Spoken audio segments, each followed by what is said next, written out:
साल 2020, जगह जामिया मिलिया इस्लामिया यूनिवर्सिटी का कैंपस। महीना दिसंबर का था। बजरंग दल के कुछ उत्पाती कैंपस में घुसे और बेतहाशा तोड़फोड़ शुरू कर दी। इस दौरान उन्होंने एक कब्र को भी नुकसान पहुंचाया जिस पर लिखा था ब्रिगेडियर मोहम्मद उस्मान। इन अक्ल के अंधों को मालूम ही नहीं था कि किसकी कब्र है और कौन थे ब्रिगेडियर उस्मान। कब्र टूटते ही बवाल मच गया। ब्रिगेडियर उस्मान की जो मजार है यहाँ पे तोड़फोड़ की गई है। ये सुनते ही इंडियन आर्मी तुरंत हरकत में आई और इन किराए के टट्टुओं का टेटुआ कस गया। आर्मी ने कहा तुरंत एक्शन लो वरना हम लेंगे। इस घटना से हुआ ये कि नौशेरा के शेर ब्रिगेडियर उस्मान की कहानी हमारे जहन में फिर से ताजा हो गई। Brigadier Mohammad Usman, brigadier Usman, brigadier Usman, brigadier Mohammad Usman, वो ब्रिगेडियर जो माता वैष्णो देवी की गुफा बचाने के लिए पाकिस्तानी फौज और कबायलियों के रास्ते में चट्टान की तरह खड़े हो गए। वो ब्रिगेडियर जिसने जिन्ना के ऊंचे ओहदे, दौलत और ताकत की पेशकश को लात मार दी थी। वो ब्रिगेडियर उस्मान जिसने कसम खाई थी कि जब तक पाकिस्तान से झांगड़ का इलाका वापस नहीं ले लेते वो चारपाई पर नहीं सोएंगे, और 3 महीने बाद वादा पूरा किया। वो ब्रिगेडियर उस्मान जिन्होंने नेहरू से मिलकर कहा था कि वो पाकिस्तान नहीं जाएंगे और फौज में रहकर हिंदुस्तान की सरहदों की हिफाजत करेंगे। और ये मौका जल्दी ही आ गया जब साल 1947 में ही अक्टूबर के महीने में पाकिस्तान ने कश्मीर हथियाने के इरादे से 22 अक्टूबर को ऑपरेशन गुलमर्ग लॉन्च किया। इधर से जब तक भारतीय सेना कश्मीर पहुंचती, पाकिस्तानी घुसपैठ ही मुजफ्फराबाद, चकोटी, उरी, बारामूला, श्रीनगर के रास्ते बॉर्डर पार से आए और श्रीनगर के पास तक पहुंच गए। उत्पात मचाना शुरू कर दिया। भारतीय सेना जब वैली में पहुंची तब नवंबर 1947 की शुरुआत तक हालात थोड़े संभले, लेकिन हमारे पास सेना कम थी। खासकर जम्मू डिवीजन में हमारे पास थे सिर्फ 500 जवान टोटल। उधर कबायली और पाकिस्तानी सैनिकों की 15,000 की फौज थी। मीरपुर और कोटली इलाके में हिंदुओं और सिखों की आबादी लगभग 20 से 30,000 थी। उनको सबसे ज्यादा खतरा था। नवंबर के शुरुआत में ही वहां से डरावनी खबरें आने लगी, लेकिन जब मालूम चला कि घुसपैठिए इन कस्बों को घेरे हुए हैं तो 13 नवंबर 1947 को 2 टास्क फोर्स भेजी गईं। 50 para brigade brigadier YS Paranjpe के कमांड में कोटली की मदद के लिए पठानकोट, जम्मू, अखनूर, नौशेरा, झांगर के रास्ते पर आगे बढ़ी। दूसरी force 161 infantry brigade Uri Poonch से आकर 50 पैरा ब्रिगेड के साथ पुंछ के दक्षिण में जुड़ने वाली थी, लेकिन ये प्लान पूरा नहीं हो सका। दरअसल 16 नवंबर 1947 को 50 पैरा ब्रिगेड नौशेरा में दाखिल हुई और 18 नवंबर को झांगर की तरफ बढ़ी और आखिरकार 26 नवंबर को कोटली तक पहुंच गई, लेकिन ये ब्रिगेड नौशेरा तक फैली थी और उधर कबायली पाकिस्तानी सैनिकों के साथ मिलकर मीरपुर से झांगर की तरफ भी तेजी से बढ़ रहे थे, जिससे ये ब्रिगेड काफी मुश्किल में आ गई। इसलिए मीरपुर और पुंछ की तरफ बढ़ने का प्लान बदलना पड़ा और इस ब्रिगेड को झांगर वापस लौटकर इसे सेफ रखने का ऑर्डर मिला। ये काम 28 नवंबर 1947 तक पूरा किया गया, लेकिन इसी दौरान ब्रिगेडियर परांजपे बीमार पड़ गए और उन्हें अस्पताल में भर्ती होना पड़ा। उनकी जगह ब्रिगेडियर मोहम्मद उस्मान, जो उस समय 77 पैरा ब्रिगेड की कमान संभाल रहे थे, उनको तुरंत 50 पैरा ब्रिगेड की कमान संभालने के लिए भेजा गया और उन्होंने 12 दिसंबर 1947 को कमान संभाली। उनके पहुंचने तक हालात बहुत खराब हो गए थे। 24 दिसंबर 1947 को पाकिस्तानी सेनाओं ने झांगर पर बड़ा हमला किया, भारतीय सैनिकों को भारी नुकसान पहुंचाया और शहर पर कब्जा कर लिया। इससे भारतीय सेना को बड़ा झटका लगा। कई सैनिक शहीद हुए और हथियार भी लुट गए। 25 दिसंबर 1947 तक झांगर पूरी तरह से पाकिस्तानी सेनाओं के हाथ में आ गया था। इस समय तक ब्रिगेडियर उस्मान बहुत संभल कर प्लान्स बना रहे थे। जनवरी 1948 तक दुश्मन नौशेरा से निकलने वाली चारों सड़कों पर हावी था, लेकिन भारतीय सेना के लिए इस जगह पर कब्जा स्ट्रेटेजिकली बहुत जरूरी था, क्योंकि झांगर पुंछ, राजौरी और जम्मू को जोड़ने वाले रास्तों का एक तरह से चौराहा था। जिसके पास झांगर होता उसी के कंट्रोल में होता ये पूरा इलाका, क्योंकि सप्लाई यहीं से होकर गुजरनी थी। भारत को झटका देने के लिए पाक ने अगला हमला किया 6 फरवरी 1948 को नौशेरा पर, जिसका बखूबी जवाब दिया भारतीय सेनाओं ने। इस दौरान ब्रिगेडियर उस्मान अपने सैनिकों के हौसले और देशभक्ति को बढ़ाने के लिए पूरी तरह तैयार थे। उन्हें पता था कि उनके सैनिक उस लड़ाई के कगार पर हैं जो उनके देश की तकदीर आने वाले दिनों में तय करेगी। ब्रिगेडियर उस्मान रोज शाम को सैनिकों की बैठकें करते थे ताकि जंग की तैयारी हो सके। उन्होंने ऑफिसर्स को वार्निंग दी कि दुश्मन नौशेरा पर हमला कर उसे कब्जा करने के लिए पूरी ताकत झोंक देगा और नौशेरा का हाथ से फिसलना दिल्ली तक के रास्ते उनके लिए खोल सकता है, और मैं ऐसा हरगिज नहीं होने दूंगा। मैं किसी भी हालात में नौशेरा नहीं छोड़ूंगा और इस लड़ाई को जीत कर ही रहूंगा। दरअसल झांगर पर कब्जे के बाद नौशेरा सेक्टर के कोट गांव को अपने कब्जे में ले चुके थे दुश्मन, क्योंकि कोट गांव ऊंचाई पर था और इसी वजह से पाकिस्तानी कबायली और फौजियों ने उसे बेस बनाया था। यहां से वे नौशेरा की तरफ आसानी से हमला कर सकते थे और रास्तों पर नजर रख सकते थे। ऊंचाई पर होने से उन्हें छुपने और गोलीबारी में फायदा मिलता था। यहीं से वो नौशेरा को कब्जे में लेने की तैयारी कर रहे थे। इधर लेफ्टिनेंट जनरल के.एम. करियप्पा से ब्रिगेडियर उस्मान ने नौशेरा को सेफ रखने का वादा कर दिया था और जनरल करियप्पा के नाम पर ही इस ऑपरेशन का नाम उन्होंने ऑपरेशन कीपर रखा था।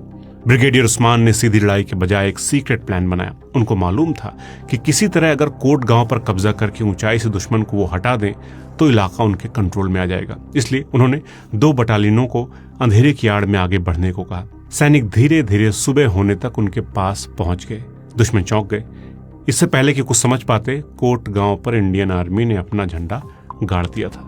ब्रिगेडियर उस्मान की चालाकी देखिए कि इस हमले से 5 दिन पहले कोट और अन्य पाकिस्तानी ठिकानों पर माहौल भांपने के लिए तोप से एक गोला दागा और अफवाह फैला दी कि हमला झांगर की तरफ होगा। उधर चुपके से नौशेरा में घोड़े धीरे धीरे इकट्ठे करे और 7 फरवरी 1948 की सुबह कोट पर कब्जा कर लिया। ध्यान रखने वाली बात यह है कि इस दौरान उनके पास ऑप्शन था कि वो तोप चलवाकर या फिर एयरफोर्स की मदद से कोट पर कब्जा करा सकते थे, लेकिन इसमें अपने जवानों का नुकसान भी होता। इसलिए उन्होंने तोप और एयरफोर्स की मदद लेने से इनकार कर दिया था। इस जंग के बाद उन्होंने कहा था, अगर मैंने अपनी रिजर्व ब्रिगेड के साथ बमबारी करके कोट पर कब्जा करने की कोशिश की होती तो मैं खुद को कभी माफ नहीं कर पाता। ब्रिगेडियर उस्मान इस लड़ाई में हीरो बनकर उभरे। उनकी लीडरशिप ने आजाद भारत की पहली यादगार जीत दिलाई थी। इस लड़ाई में भारतीय सेनाओं ने लगभग 2000 पाकिस्तानियों को उनके अंजाम तक पहुंचाया था। नौशेरा सेक्टर में इस शानदार जीत के बाद ब्रिगेडियर उस्मान को नाम मिला नौशेरा का शेर। लेकिन इस शेर की भूख अभी मिटी नहीं थी, क्योंकि झांगर पर अभी भी दुश्मन का कब्जा था। अगले महीने 14 मार्च 1948 को राजौरी जिले के गांव झांगर पर दोबारा कब्जे के लिए ब्रिगेडियर उस्मान की लीडरशिप में जवान आगे बढ़े। उन्होंने ऑपरेशन को 3 हिस्सों में बांटा। पहले 2 हिस्सों में भारतीय सैनिक दुश्मन की सिक्योरिटी को भांपते रहे और फिर इलाके की स्ट्रेटेजिक लोकेशंस पर जबरदस्त हमले किए ताकि दुश्मन की पकड़ इलाके पर से कमजोर हो जाए। ऑपरेशन का आखिरी हिस्सा सीधे झांगर पर हमला करना था। ब्रिगेडियर उस्मान ने 3 बटालियनों की 24 फील्ड गन और मोर्टार को एक साथ रखा और उन्हें एक ही जगह पर लगाकर दुश्मन के सबसे ऊंचे पॉइंट्स पर एक साथ हमला किया। और जैसे ही तोपखाने गोलीबारी रुकी, सैनिक दुश्मन के बंकरों तक पहुंच चुके थे।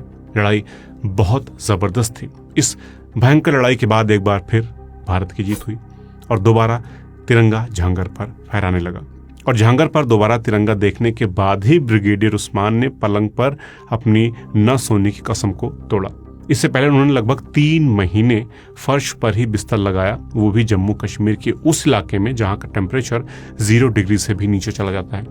ऑपरेशन विजय की कामयाबी के बाद उन्होंने अपना वादा पूरा किया और उनके लिए फिर से पलंग की व्यवस्था हुई। अब ब्रिगेडियर आराम से सो सके। इस ऑपरेशन के पहले ब्रिगेडियर उस्मान ने अपने जवानों से कहा था, दुनिया की निगाहें और हमारे मुल्क की उम्मीदें और ख्वाहिशें हम पर टिकी हैं। हमें कभी डगमगाना नहीं चाहिए।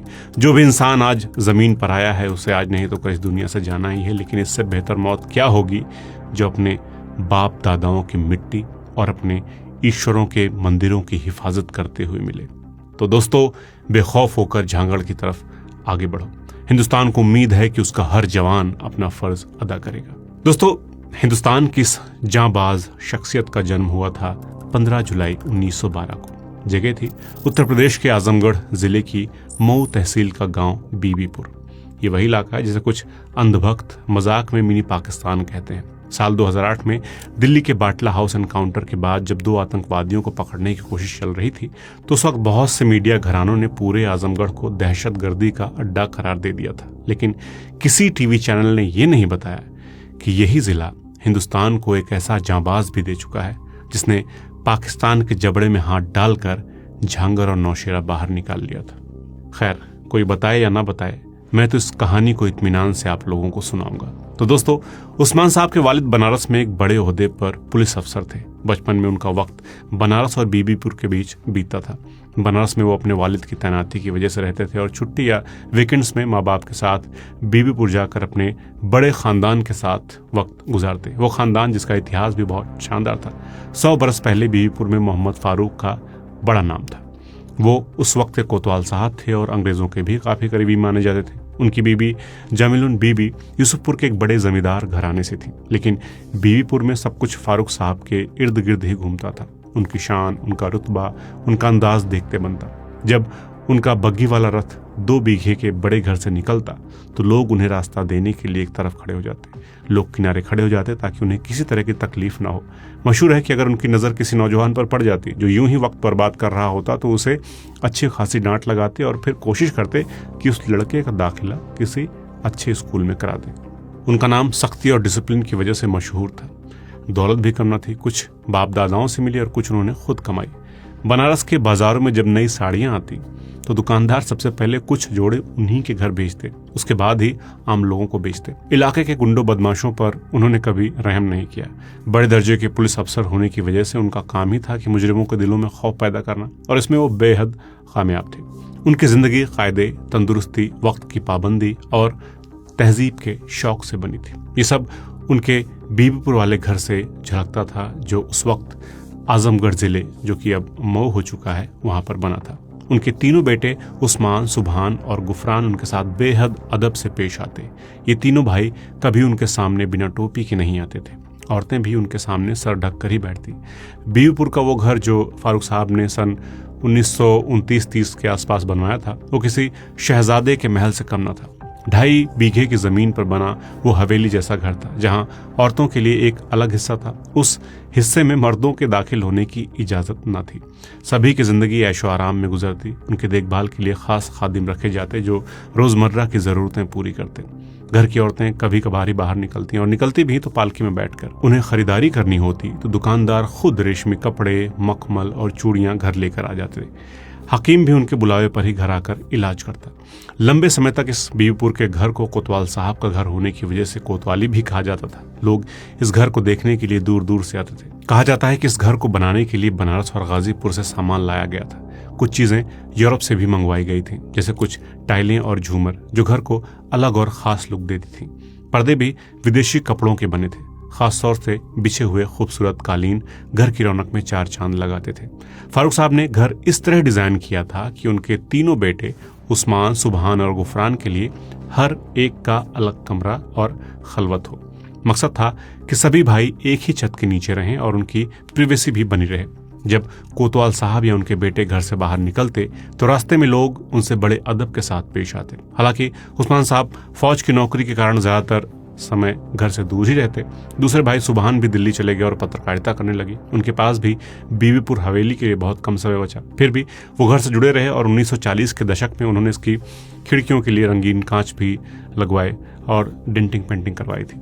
गुफरान ने फौज से रिटायर होने के बाद इस घर को अपने रहने की जगह चुनी और उसे ठीक करने में मदद की। फिर भी उनके बच्चे और बीवी यहाँ लंबे समय तक रुके नहीं। 1973 में वो कनाडा चले गए और घर आने जाने के मौके कम हो गए। घर की देखभाल की जिम्मेदारी बस उनके चचेरे भाई इनायतुल्लाह पर रह गई, जो सिविल इंजीनियर थे और आमना शाह की संतान थे, जो ब्रिगेडियर उस्मान की बड़ी बहन थी। 1970 के दशक में जब गुफरान ने इस घर को अपना ठिकाना बनाया तो थोड़ा बदलाव आया। उन्होंने परिवार की अगली पीढ़ी को, जिसमें अपनी बहन राबिया के बेटे अफजल और मुख्तार अंसारी और अपने चचेरे भाई हारिस अंसारी, जो कि पूर्व उपराष्ट्रपति हामिद अंसारी के छोटे भाई हैं, ये शामिल थे। इन्हें फौज में आने के लिए भी कहा, मगर सभी अपने अपने रास्तों पर आगे बढ़ गए। जब गुफरान बड़ी हवेली से बाहर निकलते, मस्जिद तक पैदल जाते और लोग उन्हें सलाम करते, वो जानते थे कि वो फौज में रहे हैं और नौशेरा के शेर ब्रिगेडियर उस्मान के छोटे भाई हैं। घर के बुजुर्गों से सुनाई गई कहानियों के जरिए लोग उनके पिता फारूक को भी याद करते थे। इलाके में सबको मालूम था कि इन भाइयों ने पाकिस्तान के दिए लालच को ठोकर मार दी थी और मादरे वतन से वफादारी दिखाई। गुफरान के गुजर जाने को अब 4 दशक हो गए। बीवीपुर का घर अब वीरान सा है। कई जगह पुताई गिर चुकी है, दीवार का एक हिस्सा गिर चुका है और उसके साथ ही छत का भी एक हिस्सा टूट गया है। 1930 के दशक में जो घर हर शख्स की जुबान पर था, आज उसका पता लगाना भी मुश्किल है। ब्रिगेडियर उस्मान की कहानी पीढ़ी दर पीढ़ी सुनाई जाती रही, लेकिन अब लगता है जैसे सब बदल गया हो। इतिहास में पहली बार उनके खानदान की नई पीढ़ी के लोगों के नस्ल पर सवाल उठाए गए। उत्तर प्रदेश के मुख्यमंत्री योगी आदित्यनाथ ने मई 2024 के चुनावी शोर में बाहुबली नेता मुख्तार अंसारी की तरफ इशारा करते हुए कहा, एक माफिया खुद को ब्रिगेडियर उस्मान के परिवार से होने का दावा करता है ताकि अपने काले काम को छुपा सके। कहता हम ब्रिगेडियर उस्मान के परिवार के लोग हैं। बहन और भाइयों, इस माफिया परिवार का ब्रिगेडियर उस्मान के परिवार से कोई संबंध नहीं है। ये साफ झूठ है। हालांकि ब्रिगेडियर उस्मान की याद में जो भी प्रोग्राम होता है उसमें अंसारी परिवार के सदस्यों को जरूर बुलाया जाता है। तो दोस्तों, ब्रिगेडियर उस्मान अब इस दुनिया में तो नहीं है, लेकिन इतने सालों बाद भी उनके सम्मान में कोई कमी नहीं आई है। इसकी वजह एक तो जंग में भारत को जीत दिलाना है ही, साथ ही साथ उनका एक फैसला भी है। जब भारत पाकिस्तान का बंटवारा हो रहा था तो पाकिस्तान ने सभी मुस्लिम सिविल और मिलिट्री अफसरों को बुलाया और उनको लालच दिया कि वो पाकिस्तान में शामिल हो जाएं। लेकिन 2 मुस्लिम ऑफिसर्स ने जिन्ना की पेशकश ठुकरा दी। एक थे मेजर जनरल इनायत हबीबुल्ला और दूसरे ब्रिगेडियर उस्मान। दोनों ही बेहद सीनियर और काबिल मुस्लिम अफसर थे। दोनों प्रधानमंत्री जवाहरलाल नेहरू से मिले और कहा कि वे भारत में रहना चाहते हैं क्योंकि वे भारत सेना में ही रहकर देश की हिफाजत करना चाहते हैं। पंडित जी ने उन्हें केवल इजाजत ही नहीं दी बल्कि इसकी व्यवस्था भी की कि उन्हें किसी तरह की परेशानी न हो। दरअसल ब्रिटिश भारतीय सेना का कम से कम 45% हिस्सा पाकिस्तानी सेना में चला गया, जबकि केवल 2 मुस्लिम अधिकारी कर्नल रैंक पर भारतीय सेना में रहे। तब के गवर्नर जनरल की चिट्ठियों से पता चलता है कि सरकार में ये चर्चा हुई थी कि मुस्लिम अफसरों को जितनी जल्दी हो सके हटाया जाए। इसलिए ब्रिटिश भारतीय सेना में मुस्लिम अफसरों को कहा गया कि वे भारत में रहें या पाकिस्तान जाएं, लेकिन अगर वे भारत में रहना चाहते हैं तो उन्हें सेना छोड़नी पड़ेगी। लेकिन इन दोनों अफसरों ने कहा कि ना तो वो पाकिस्तान जाएंगे और ना ही वो आर्मी के जरिए देश की सेवा करना छोड़ेंगे। इसलिए दोनों प्रधानमंत्री के पास गए और डिफेंस मिनिस्ट्री की सलाह के खिलाफ आपत्ति जताई, जिसके बाद वो फरमान वापस ले लिया गया। आज़ादी के बाद हबीबुल्ला की पहली तैनाती असम में हुई, जबकि ब्रिगेडियर उस्मान की कश्मीर में। ब्रिगेडियर उस्मान के बारे में और भी बहुत कुछ खास था।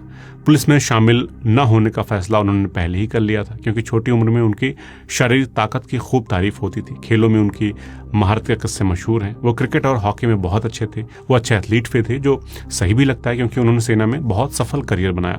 एक और पहलू ये है कि उस्मान की शुरुआती पढ़ाई यूसुफपुर में हुई और फिर वो अलीगढ़ मुस्लिम यूनिवर्सिटी गए। कई भाषाओं पर उन्होंने महारत हासिल कर ली थी और शब्दों और बंदूक दोनों के साथ खेलने में माहिर थे। शेर व शायरी का शौक उनको था ही। वो अंग्रेजी, उर्दू, हिंदी और पश्तो फर्राटेदार बोलते थे क्योंकि उनके परिवार की जड़ें हेरात से थी। उनकी शख्सियत का एक और पहलू ये था कि वो अल्लाह पर भरोसा करते थे और लड़ाई पर जाने से पहले कुरान पढ़ना उनकी आदत थी। कहा जाता है कि किसी बड़ी लड़ाई से पहले वो कुरान की आयतें पढ़ते ताकि दुश्मन का सामना करने का साहस उन्हें मिल सके। उस्मान ने सेना में करियर शुरू करने से पहले रॉयल मिलिट्री एकेडमी सैंडहर्ट्स में हिस्सा लिया था। 1920 से भारतीय सेना में भारतीयों को अफसर बनने का मौका मिलने लगा था, लेकिन मुकाबला बहुत कड़ा था और ज्यादातर अमीर और जमींदार परिवारों के बच्चों को ही चुना जाता था। ब्रिगेडियर उस्मान ने सैंडहर्ट्स के लिए अप्लाई किया और सिलेक्ट हो गए। जुलाई 1932 में वो इंग्लैंड रवाना हुए। ये सैंडहर्ट्स का आखिरी बैच था जिसमें इंडियंस शामिल हुए, क्योंकि उसी साल देहरादून में इंडियन मिलिट्री एकेडमी खुल गई और फिर सारे अफसरों को वहीं ट्रेनिंग मिलने लगी। 1 फरवरी 1934 को ब्रिगेडियर उस्मान सैंडहर्ट्स से पास आउट हुए, जिसमें उनके साथ 10 दूसरे इंडियन ऑफिसर्स शामिल थे। 19 मार्च 1935 को वो इंडियन आर्मी में सिलेक्ट हुए और 10th बलोच रेजिमेंट की 5th बटालियन में तैनात हुए। अप्रैल 1936 में उन्हें लेफ्टिनेंट बनाया गया। 1941 तक वो कैप्टन बन चुके थे और अपनी हिम्मत और एडवेंचर्स से वो लगातार पहचान बना रहे थे। उनका करियर लगातार ऊंचाई की ओर बढ़ता रहा। वो बर्मा में भी पोस्टेड रहे। 1945 में एक्टिंग मेजर के रूप में उनके फैसलों का जिक्र लंदन गजट में भी हुआ था। उसी साल उन्हें 10th बलोच रेजिमेंट की 14th बटालियन की कमान सौंपी गई। वो वहां भारत की आज़ादी और बंटवारे तक तैनात रहे। बंटवारे के बाद एक मुसलमान होने के नाते उन्हें पाकिस्तानी सेना में शामिल होने का विकल्प दिया गया। मोहम्मद अली जिन्ना ने उन्हें नए बने इस्लामिक रिपब्लिक ऑफ पाकिस्तान में आर्मी चीफ तक बनाने का लालच दिया, क्योंकि उनकी बलोच रेजिमेंट जो बलूचिस्तान के नाम पर थी अब वो पाकिस्तान का हिस्सा थी। लेकिन ब्रिगेडियर उस्मान नहीं गए क्योंकि उन्हें अपने वतन की मिट्टी से मोहब्बत थी। उनको डोगरा रेजिमेंट में तैनात किया गया। काम के तरीकों की बात करें तो ब्रिगेडियर उस्मान जवानों से सख्ती बरतते, लेकिन जरूरत पड़ने पर उनके लिए हमेशा खड़े जरूर होते थे। एक मैगजीन में रोहित सिंह नाम के लेखक ने किस्सा बयां किया कि एक बार ऐसा हुआ कि उनके ब्रिगेड इंटेलिजेंस ऑफिसर ने जम्मू कश्मीर फोर्स हेडक्वार्टर्स को सिग्नल भेजा और हमारी तरफ की एक पोजीशन का 6 अंकों वाला नक्शा दिया, जिसे बाद में दुश्मन ने निशाना बना लिया। दरअसल आर्मी के नियमों के हिसाब से अपनी पोजीशन का इतना सटीक लोकेशन रेफरेंस कभी भी इस तरह खुले सिग्नल पर नहीं भेजा जाता। वजह यह है कि सिग्नल इंटरसेप्ट हो सकते हैं। अगर दुश्मन उस सिग्नल को पकड़ लेता तो वो हमारी पोजीशन को बिल्कुल सही टारगेट कर सकता है। इस गलती पर जम्मू कश्मीर फोर्स हेडक्वार्टर से सिग्नल आया कि कप्तान की गलती के लिए उसको सजा हो। निराश कप्तान एस.सी. सिन्हा वो सिग्नल लेकर ब्रिगेडियर उस्मान के ऑफिस में गए। ब्रिगेडियर उस्मान ने बिना बोले इंटेलिजेंस ऑफिसर की तरफ देखा और एक नोट लिखकर उसे अफसर को थमा दिया। उन्होंने हेडक्वार्टर को जवाब में लिखा था कि हमारी अपनी पोजीशन का 6 अंकों वाला नक्शा हेडक्वार्टर के लिए नई बात हो सकती है, लेकिन दुश्मन के लिए नई बात नहीं थी। इस तरह उन्होंने अपने अफसर को बचा लिया, क्योंकि उन्होंने लॉजिक दे दिया कि पहले तो दोनों सेनाएं एक ही थी, सभी को स्ट्रैटेजिक पोजीशन का अंदाजा है। अपने जवानों और अफसरों के लिए खड़े होने और मुश्किलों का सामना करने का ये हुनर उन्हें दुश्मनों से भी तारीफ दिलाती थी। पाकिस्तान के कराची से हुसैन हमीद ने अगस्त 2012 में डिफेंस जर्नल के एक वॉल्यूम में लिखा कि जब उस्मान बलोच रेजिमेंट में थे तो उस समय जापानियों ने एक पहाड़ी पर कब्जा कर रखा था। वहां सेना की एक टुकड़ी तैनात थी जिसमें सिपाही मुश्ताक खान, बशीर अहमद, शमशेर सिंह और भंडारी राम शामिल थे। इन्होंने पहाड़ की चोटी को टारगेट करके हमला बोला। इस लड़ाई में मुश्ताक, बशीर और शमशेर मारे गए और भंडारी बुरी तरह घायल हो गए। गोली और ग्रेनेड के टुकड़ों से उनका चेहरा, सीना और एक कंधा बुरी तरह घायल हो गया था, लेकिन उन्होंने अपने साथियों का बदला लेने के लिए जापानियों से लड़ाई जारी रखी। बाद में 2 पठान सैनिकों ने बेहोश भंडारी को मेडिकल पोस्ट तक पहुंचाया। बाद में नए CO lieutenant colonel L.P. Sen ने बटालियन की कमान संभाली। जब ब्रिगेडियर उस्मान ने भंडारी की बहादुरी के किस्से सुने तो ब्रिटिश साम्राज्य का सबसे बड़ा वीरता का पुरस्कार विक्टोरिया क्रॉस दिलाने की सिफारिश की, लेकिन लेफ्टिनेंट कर्नल L.P. सेन हिचकिचाए क्योंकि उन्होंने अभी अभी कमान संभाली थी। उन्होंने भंडारी को Indian order of merit award दिलाने की बात की, लेकिन उस्मान साहब ने इसे भंडारी के साथ नाइंसाफी माना और अपने brigade commander brigadier R.A. Hutton के पास गए। हट्टन ने उस्मान की बात मान ली और फिर भंडारी को विक्टोरिया क्रॉस से सम्मानित किया गया। यह घटना उस्मान की शख्सियत को दिखाती है। हुसैन हमीद ने लिखा कि जब वो किसी चीज़ के बारे में पूरी तरह पक्के हो जाते तो अपने रुख पर कायम रहते और अपने सीनियर अफसरों से भी भिड़ने में नहीं हिचकिचाते थे। उस्मान ने नौशेरा और झांगर में अपनी कमान संभाली और अपनी काबिलियत और पक्के इरादे का सबूत भी दिया। जब आज़ादी के केवल 10 दिन बाद झांगर हाथ से निकल गया था तो उन्होंने कसम खाई कि जब तक पाकिस्तानी सेना से यह इलाका वापस नहीं ले लेंगे वो बिस्तर पर नहीं सोएंगे। उन्होंने इस कसम को पूरा किया और कंपकपाती सर्दी में भी चटाई पर सोए। भारतीय सेना ने एक ऑफिशियल प्रेस रिलीज जारी कर कहा वे अपने कसम पर अड़े रहे और उन्होंने लगभग 3 महीने फर्श पर बिताए, चटाई पर सोए, जबकि हर रात टेम्परेचर 0 डिग्री तक गिरता रहा। ऑपरेशन विजय की सफलता के बाद ही उनकी कसम पूरी हुई और उन्होंने पलंग मंगवाई। एक प्रैक्टिसिंग मुस्लिम होने के बावजूद कश्मीर में जंग के दौरान जब कबायली लुटेरे मस्जिद में छिप गए तो उस्मान साहब ने बिना देरी किए गोलीबारी का हुक्म दे दिया। उनके लिए यह साफ था कि जिस जगह लुटेरे छिपे हों वो जगह पाक नहीं रह जाती। ये थे ब्रिगेडियर उस्मान और उनकी सोच, जिसने आखिरकार मस्जिद को फिर से पाक कर दिया था। ब्रिटिश भारत में गरीबी थी, इसलिए ब्रिगेडियर उस्मान अपनी तनख्वाह का एक बड़ा हिस्सा गरीब बच्चों की पढ़ाई के लिए दान करते थे। एक बार उन्होंने अपनी बटालियन से कहा कि मंगलवार को उपवास रखें ताकि हमारे देश के लोगों को बुरे वक्त में भी खाना मिल सके, और उन्होंने इस बात का ख्याल भी रखा कि वो दिन मंगलवार का हो जो हिंदुओं के लिए एक पवित्र दिन होता है। ऐसा था उनका अपनी सेना के हिंदू जवानों से रिश्ता। ब्रिगेडियर साहब ने अपने फर्ज को बड़े ईमानदारी और बहादुरी के साथ निभाया और जब उन्हें 50 पैरा ब्रिगेड का कमांडर नियुक्त किया गया तो नौशेरा सेक्टर में तैनात रहते हुए उन्होंने इलाके के हालात को समझा और अपने जवानों के बीच अस्सलाम वालेकुम और नमस्कार को बंद करा दिया। इसके बजाय उन्होंने जय हिंद कहने की पेशकश की। सेना में हमेशा नियम रहा है कि जवान का धर्म ही कमांडिंग ऑफिसर का धर्म होता है। ब्रिगेडियर उस्मान की ब्रिगेड में अलग अलग धर्मों के सैनिक थे, इसलिए उन्होंने जय हिंद को सभी के लिए सामान्य अभिवादन की तरह बना दिया। उन्होंने जोर दिया कि आज़ादी जो पिछली पीढ़ियों ने मेहनत करके हासिल की थी उसे मजबूती से कायम रखना है। सोचिए, वो वक्त बंटवारे का था जब हर तरफ धर्म मजहब की बात हो रही थी। ऐसे वक्त में उस्मान साहब सेकुलरिज्म की मिसाल बन गए। एक ऐसा शख्स जो हिंदुस्तान के ख्याल पर यकीन रखता था, जिसने साबित किया कि इस मुल्क का हर बाशिंदा हिंदुस्तानी है, हर रंग से बनता है हिंदुस्तान। दोस्तों, नौशेरा की लड़ाई जीतने के बाद ब्रिगेडियर उस्मान चाहते थे कि भारत की हदों को पूरी तरह से सेफ किया जाए, इसलिए 3 जुलाई के उस दिन शाम के 5 बजे तक सब कुछ आमतौर पर जैसा चलता है वैसे चल रहा था। भारतीय फौज जोश से लबरेज थी। नौशेरा और झांगर दोनों जगहों से पाकिस्तान को खदेड़ दिया गया था।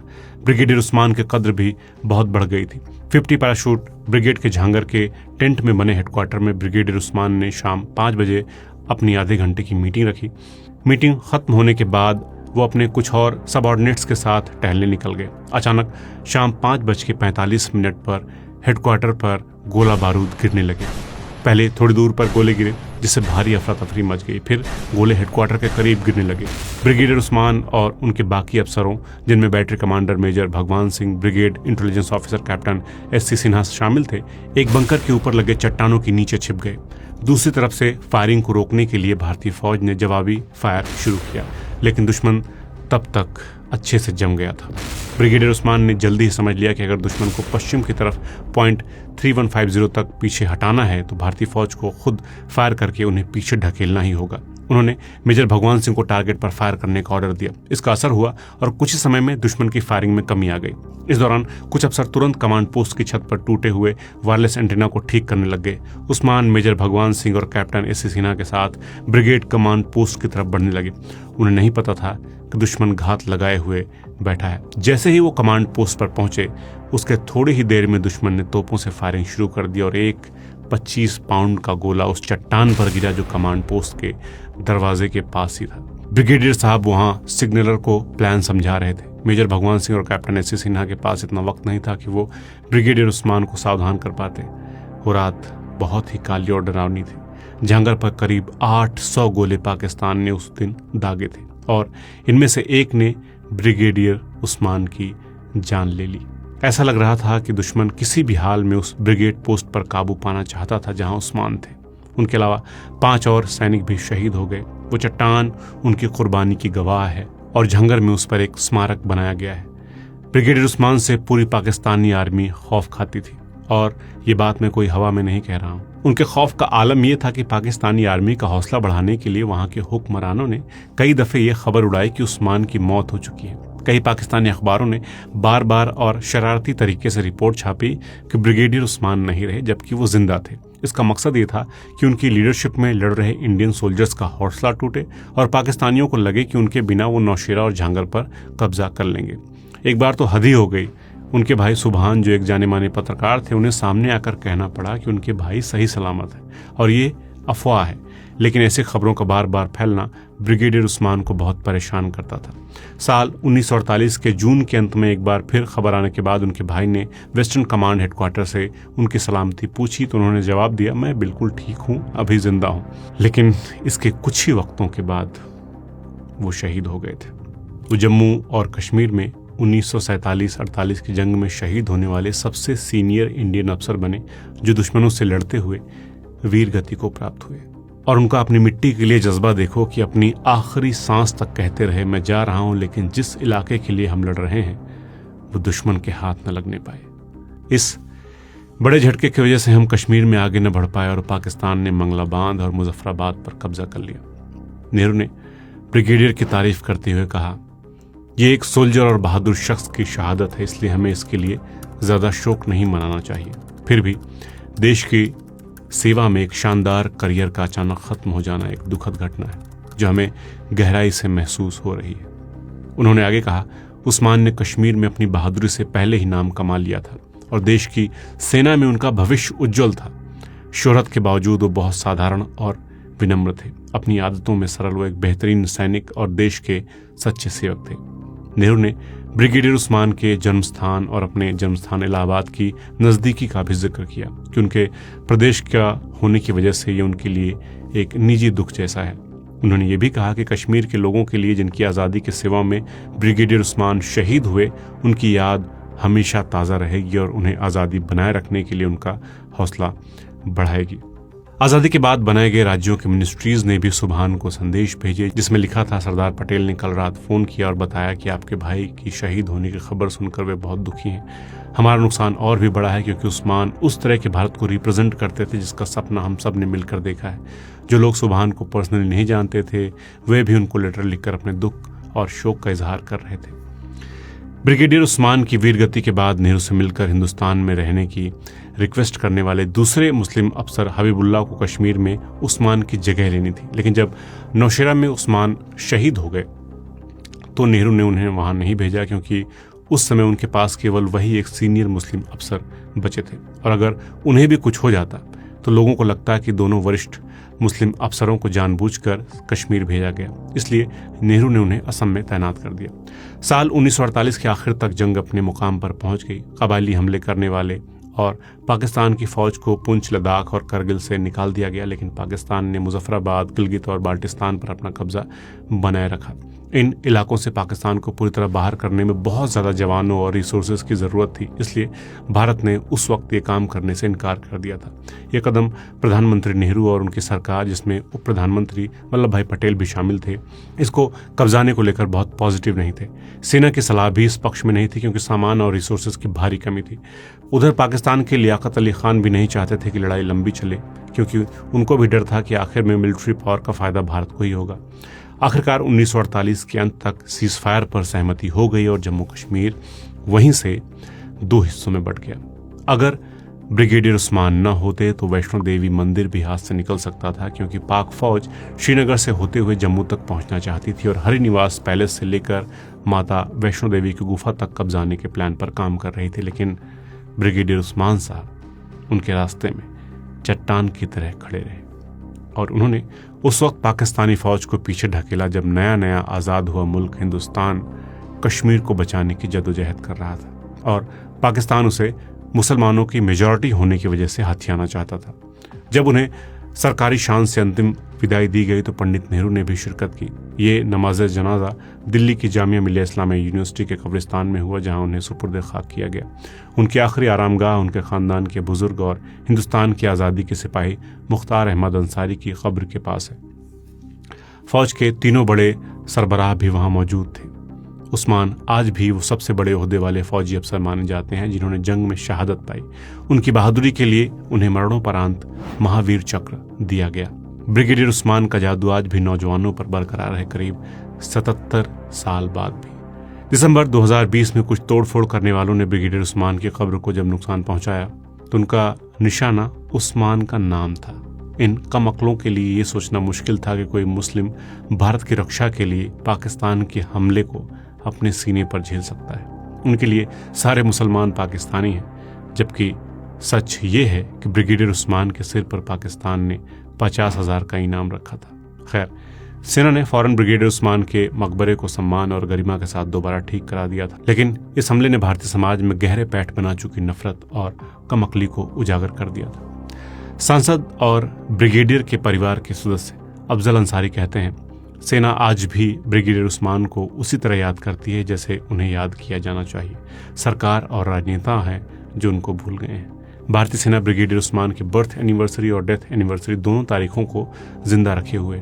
इस दिन उनके सम्मान में कार्यक्रम रखकर उनकी बहादुरी के किस्से दोहराए जाते हैं, उनकी कब्र पर माला चढ़ाई जाती है और श्रद्धांजलि अर्पित की जाती है। इसके साथ ही सेना के अधिकारी शहीद ब्रिगेडियर को सलामी देते हैं, एक मौलवी कुरान की आयतें पढ़ते हैं जो नई पीढ़ियों के लिए इंस्पिरेशन का काम करती हैं।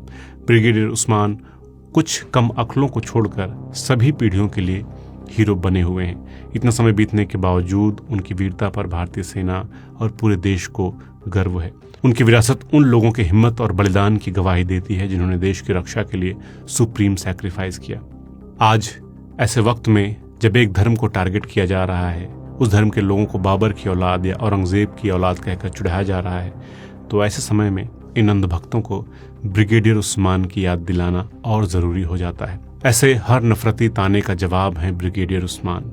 इसलिए अगली बार कोई ऐसा नफरती नारा उछाले तो उसे जरूर कहिएगा कि उस्मान की औलाद कहे। दिलचस्प बात यह है कि ब्रिगेडियर उस्मान की अपनी कोई औलाद नहीं थी। तो दोस्तों, यही कहानी थी जांबाज ब्रिगेडियर मोहम्मद उस्मान की। इस कहानी में दी गई जानकारियां मैंने द लायन ऑफ नौशेरा नाम की किताब से उठाई हैं, जो हाल ही में आई है।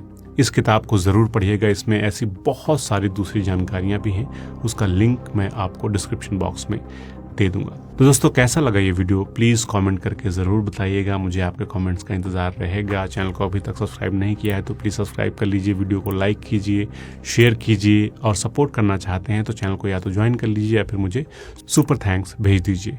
तो जल्द मिलते हैं दोस्तों ऐसे ही एक नए वीडियो में नए टॉपिक के साथ। नमस्कार।